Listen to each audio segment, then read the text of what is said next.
نحمد و نصلی علی رسول الکریم اما بعد اعوذ باللہ من الشیطان الرجیم بسم اللہ الرحمن الرحیم انما یعمر مساجد اللہ من آمن باللہ والیوم الآخر۔ اللہ کے گھروں کی تعمیر کر رہا ایمان کے کامل اور مکمل ہونے کی ایک ضمانت اور اس کے ایمان والا ہونے کی ایک شہادت خدا کے قرآن پاک نے ہمیں عطا فرمائی۔ یہ بہت اونچا عمل ہے، اس لیے روز اول سے توحید کا جب سے ساز دنیا میں جاری ہوا اور توحید کی صدا جب سے یہاں بلند ہوئی، اس وقت سے اہل ایمان اور اہل حق نے ایک سے بڑھ کر ایک اللہ کے گھر کو اس کی شان شان بنانے کی کوششوں میں اپنی جان مال کو صرف کر دیا۔ لیکن خدا کا گھر تو خدا کا گھر ہے، ہم اس کو اس کی شان شان کیسے بنا سکتے ہیں؟ لیکن آج میں آپ کے روبرو ہوا ہوں انسانوں کی بنائی ہوئی، ایمان والوں کی بنائی ہوئی مساجد کو متعارف کرانے کے لیے نہیں، بلکہ ایک مسجد تبت ملنگ۔ اللہ اکبر! یہ ایک ایسی مسجد ہے کہ جس کو آپ کو سن کر حیرت ہوگی، دیکھ کر اس کی مضبوطی، اس کی خوبصورتی، اور بالکل انسانی دسترس سے باہر ہے کہ ایسی عالی شان مسجد۔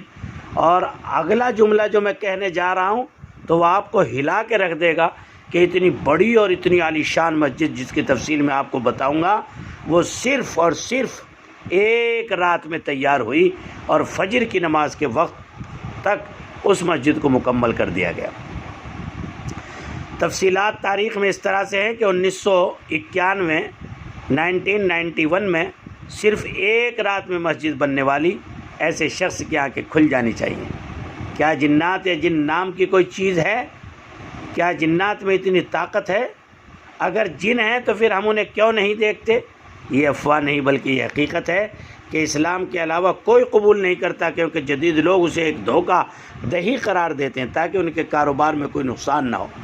آپ جس پرتعیش مسجد کو دیکھ رہے ہو، بغیر کسی آسمانی طاقت کے بنانا نہ صرف مشکل ہے بلکہ یہ ناممکن بھی ہے، کیونکہ مسجد میں ایسے پتھر استعمال ہوتے ہیں جن کا وزن ایک پتھر کا 200 کلو 500 کلو وزن کے پتھر اٹھا کر 30 فٹ اونچائی کی دیوار بنانا ناممکن ہے۔ مسجد تبت ملنگ ملیشیا، جو ایک رات میں جنات نے تعمیر کی۔ یہ مسجد ملیشیا کے مشرقی جاوا کے ملنگ شہر میں واقع ہے۔ کہا جاتا ہے کہ یہ مسجد جنات نے محض ایک رات ہی میں بنائی، اور وہاں کے لوگ کہتے ہیں صبح کو جب ہم اٹھے تو یہ مسجد اسی شان و شوکت کے ساتھ بنی ہوئی ہم نے اپنے آنکھوں سے دیکھی۔ اور یہ واقعہ 1991 میں ہوا۔ 1991 میں سے طویل عرصہ نہیں ہوا، جن لوگوں کے سامنے یہ مسجد بنی تھی وہ آج بھی موجود ہیں۔ پورا علاقہ جانتا ہے کہ اس مسجد کو جنات نے بنایا۔ اس کی تعمیر کے پیچھے کیا مقصد ہو سا، یہ تفتیش کی بات ہے۔ آپ مسجد کی خوبصورتی کو اس وقت دیکھ سکتے ہیں جب وہاں کہ لوگ کہتے ہیں کہ اس کی تعمیر کے لیے کسی معمار کی مدد نہیں لی گئی، حالانکہ ہمیشہ یہ بات زیر بحث رہتی ہے کہ جنات کی فوج نے اسے بنایا، لیکن اس سے انکار نہیں کیا گیا۔ کر سکتا تھا کہ صرف ایک رات میں تیار کیا گیا۔ جیسا کہ آپ اس مسجد کے لے آؤٹ اور مختلف نظارے سے دیکھ سکتے ہیں، یہ مسجد کوئی عام مسجد نہیں ہے بلکہ اس کے پیچھے کوئی راز پوشیدہ ہے۔ مقامی لوگوں کا صاف کہنا ہے کہ جب سب ہم صبح اٹھتے تھے تو یہ مسجد ایک مسجد تھی۔ مسجد میں کی جانے والی خاکہ بھی یہ بتا رہے ہیں کہ یہ کوئی معمولی عمارت نہیں بلکہ اس کا داخلہ اور بیرون حصہ کسی اچھے فن تعمیر کا نہیں بلکہ دوسری دنیا کے لوگوں کا ہے۔ مسجد اتنی خوبصورت ہے کہ جو شخص اس میں فجر کی نماز پڑھنے جاتا ہے وہ عشاء کی نماز پڑھ کے باہر آتا ہے، یعنی وہ ایسا گم ہو جاتا ہے اس کی خوبصورتی میں کہ آنے کو اس کا دل نہیں کرتا۔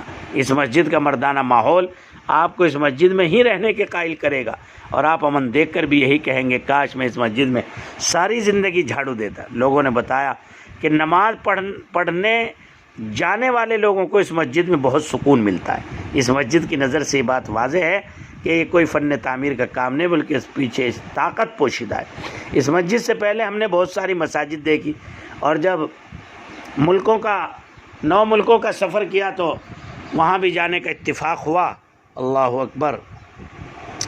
تو اس مسجد کو دیکھ کر واقعتاً اندازہ ہوا کہ جنات کی طاقت، ان کی قوت، ان کی فن تعمیر اور ان کے اندر جو صلاحیتیں ہیں وہ بھی بے پناہ اور ٹوٹ طاقتیں ہیں۔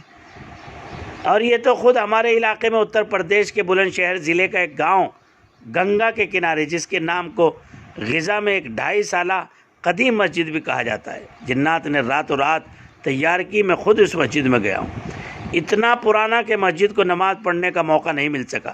یا یہ کہو کہ اللہ نے اس مسجد میں ہماری دعا قبول نہیں کی۔ آپ کیا اندازہ کریں گے، دنیا میں اس مسجد کی صرف اتنی عمدہ کاریگری اور نقش و نگاری نہیں، میرٹھ کی ایک مشہور جگہ ہے جو شاہ پیر گیٹ کے نام سے مشہور ہے، شاہ پور گیٹ درگاہ کے لیے مشہور ہے۔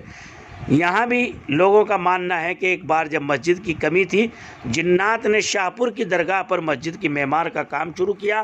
کہا جاتا ہے جب عمارت کا کام اختتام چل رہا تھا تب گنبد پہ کام جاری تھا۔ فجر کے اذان کی آواز آتے ہی گنبد کا آخری پچھلا حصہ تعمیر ہونے سے بچ گیا۔